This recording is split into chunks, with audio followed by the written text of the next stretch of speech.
वे चोर किसी तरह अपने गांव पहुंचे और बैलों को घर पर बांधकर उनके सामने रूखा सूखा चारा डाल दिया। हीरा और मोती को अपने पुराने मालिक हीरा की बहुत याद आती। आखिर आए भी क्यों ना हरिया दोनों से इतना प्यार जो करता था। दोनों बैल हरिया से बिछड़ने के कारण बहुत दुखी थे। उनमें से एक चोर की एक छोटी लड़की थी जिसे उन दोनों बैलों पर बड़ी दया आती और वह चुपके से दोनों को एक एक रोटी खिला देती थी। दोनों बैल भी उसको बड़ा प्रेम करते। एक दिन उन चोरों ने अपने गांव के एक धनी किसान को बुलाकर उन बैलों को बेच दिया। हीरा मोती उस किसान के गुलाम हो गए थे। वह किसान बड़े निर्दयी स्वभाव का था।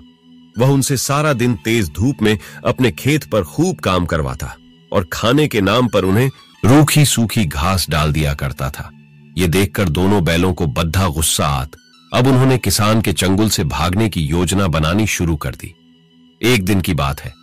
दिन भर अपने खेत में हीरा और मोती से हल जुतवाने के बाद शाम को घर लौटकर किसान ने दोनों को खूंटे से बांध दिया। रात हो चुकी थी, सब सोने चले गए थे। अब हीरा और मोती ने अपनी रस्सी को खूंटे से घिसना शुरू कर दिया, जिससे धीरे धीरे रस्सी घिसकर कमजोर हो गई और कुछ देर के बाद टूट गई।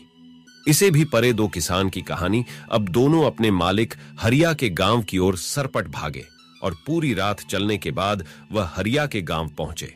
दिन निकलते ही वह हरिया के सामने थे। दोनों बैलों को अपने सामने देखकर हरिया ने रोते हुए दोनों को गले से लगा लिया और खूब प्यार किया।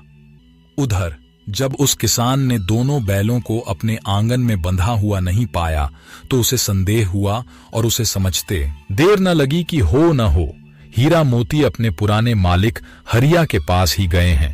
उनका पीछा करते हुए वहीं जा पहुंचा।